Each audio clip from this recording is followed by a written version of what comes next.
Hi, my name is Alika, and I will be presenting my thesis PowerPoint today for climate communication. Okay, so essentially what I was researching is how to communicate about the urgency of climate change in an effective way, considering that it is a polarizing debate and it's controversial.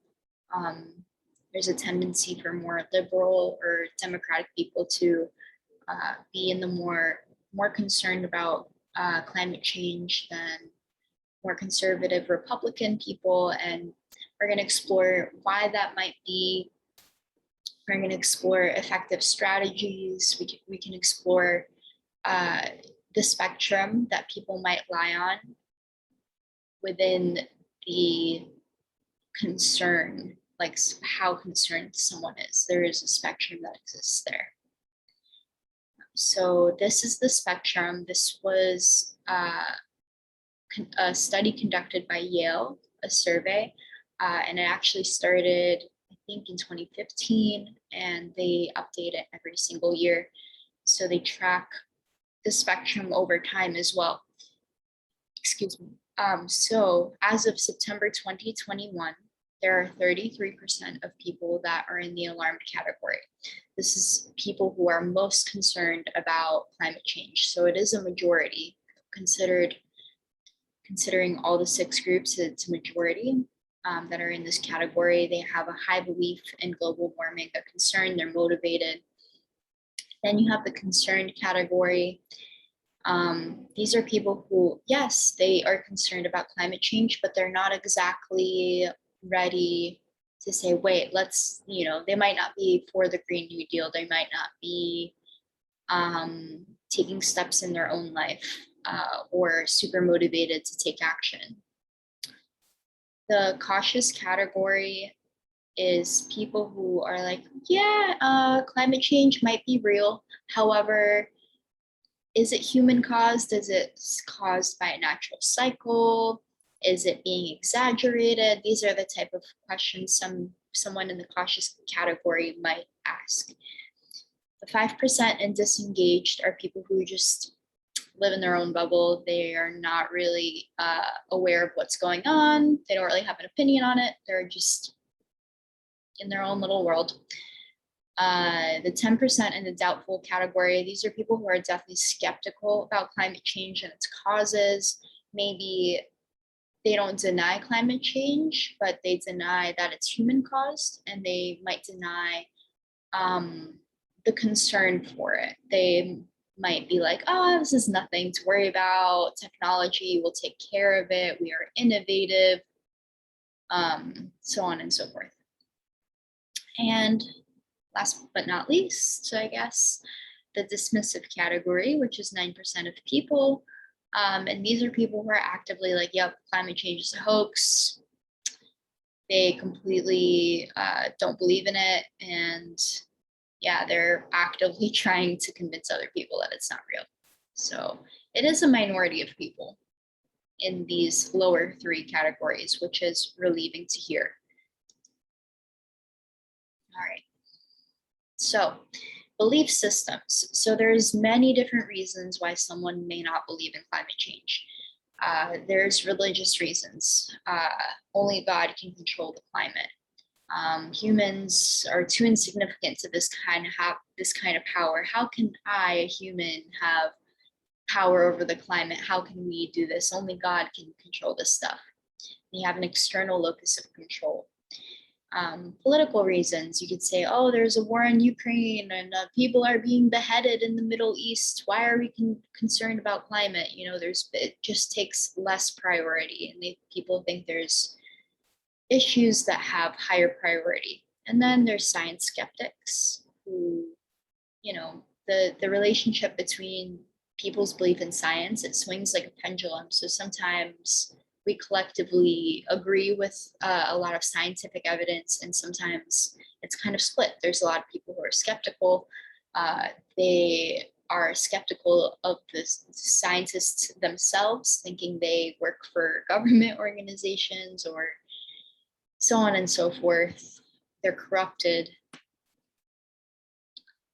Okay, so really important disclaimer that if someone is not willing to have an open mind, you should not try to change their mind. It's not our jobs to change people's minds. That is a monumental task. It is energetically taxing. So an open mind is a prerequisite to have a conversation on a controversial topic. So, and be a good listener as well, because everyone, at the end of the day, nobody, at the core, I don't think anyone wants to destroy the planet, the only inhabitable planet, and completely sacrifice our land, and our beautiful earth. So just be open to what they have to say. I don't think anyone is trying to cause harm. People just come from they have different world views, they come from different places, and yeah, just be open-minded to them as well. Find an angle, connect to the heart. So like I said, yeah, people want to be safe, people want to be happy, they want to avoid suffering, they want the people they love to be okay. We're all human at the end of the day, so try to connect to that place first, like find a common ground and go from there. There's a myriad of factors, environment, trauma, experience that could affect people's worldview. So, but at the end of the day, we live on this planet together and we need this planet in order to survive. So this benefits all of us. So there's always an angle to maybe help people see things from your perspective, or it's a concept called framing. So find their belief system and try to frame it into their worldview. Angles. Okay, so here are some different angles you can take. Again, make sure that the person is willing to listen. Make sure that they're willing to find middle ground. If they're just completely like, nope, then, don't force this person to hear you out. Deregulation. So some people might say, I do not want the government to increase regulations on my small business. This hurts us regular working folk. The way I see it, when you give a large government a large problem, you increase their control and they fix those problems poorly. Fair. Counter view. There are many ways to approach environmental issues from a local grassroots effort. Take the work of Elinor Ostrom, for example. Her solution to the tragedy of the commons involved local community effort rather than a top-down approach. This strategy can be used to mitigate climate change, such as setting up a microgrid of solar panels in your community.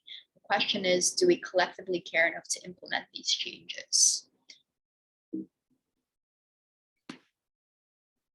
Christian view. Only God can control the climate. No human can have this much effect on the environment. A counter view to this would be the world should be a more protected and sustainable place because Christians are in it. The Bible teaches that men are shepherds of this earth and they are here to carry out God's will as they were created in God's image. So if you are speaking to a Christian, you can relay the fact that, or the Bible teaching that, the earth is God's creation. We are God's creation. We are made in his image.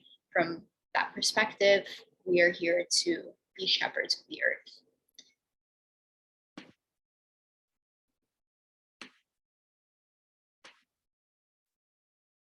I believe that's all I have for you. A lot of this research was very illuminating. The Yale study was a really wonderful resource, and articles regarding framing were very illuminating as well.